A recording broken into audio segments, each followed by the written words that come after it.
Bring back माधुरी।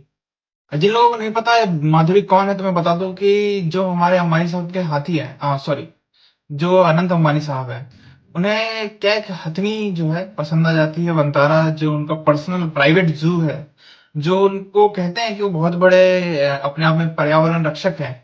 तो उसकी सच्चाई भी मैं बताता हूँ अभी, लेकिन मैं आपको पहले ये बता दूं कि माधुरी जो है वो कोल्हापुर के अंदर एक जैन मठ के अंदर पाले जाने वाली हथनी है, और उसका नाम महादेवी भी है। साथ में वो वहीं पे पली बड़ी, और जो वहाँ उसका जो पर्यावरण है वो इतना ज्यादा उसके लिए फ्रेंडली हो गया कि वो एक तरह का परिवार बन गया।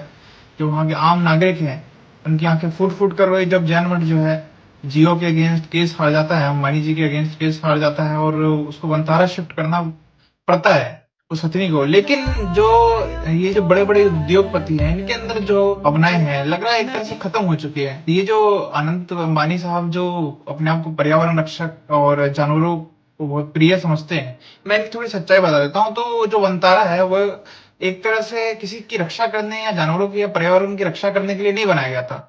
उसका बनाने के पीछे जो मेन मकसद है वो है कार्बन क्रेडिट्स।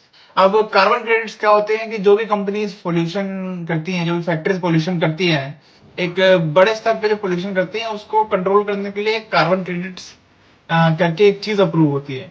तो ये जो दूसरे जंगलों से, उनके नेचुरल पर्यावरण से जानवरों को लेके आना, उनको गुजरात जैसी गर्म इलाके में रखना, और वहां पे एक आर्टिफिशियल इकोसिस्टम बना के कहना कि मैं बहुत बड़ा रक्षक हूँ पर्यावरण का, तो ये तो अपने आप में ही बहुत ही हास्य जैसी चीज लगती है। ऐसा लगता है कि क्या मजाक चल रहा है। और दूसरी बात है कि पर्यावरण जो है लाख गुना सुटेबल क्लाइमेट महाराष्ट्र में मिलता है आपके गुजरात से। तो अनंत अंबानी साहब, मैं आपको यही कहना चाहूंगा कि आप लोगों की भावनाओं के साथ ना खेलें। वो हथनी जो है, वो जो वहाँ की शान है, जो वहाँ के लोगों की जान है, उसको वो वापस कर दें एज इट इज। क्योंकि अगर लोगों का गुस्सा फूटा तो हो सकता है कि आपके जियो का कुछ ज्यादा ही नुकसान हो जाए, और आपका भी जो किस्मत है फूट सकती है। क्योंकि इंडिया में मोनोपोली तो नहीं चलेगी, सबकी अपनी भावना है, सबके अपने रिश्ते हैं।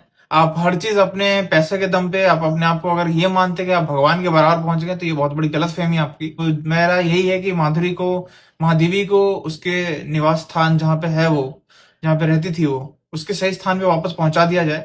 मेरी यही गुजारिश है।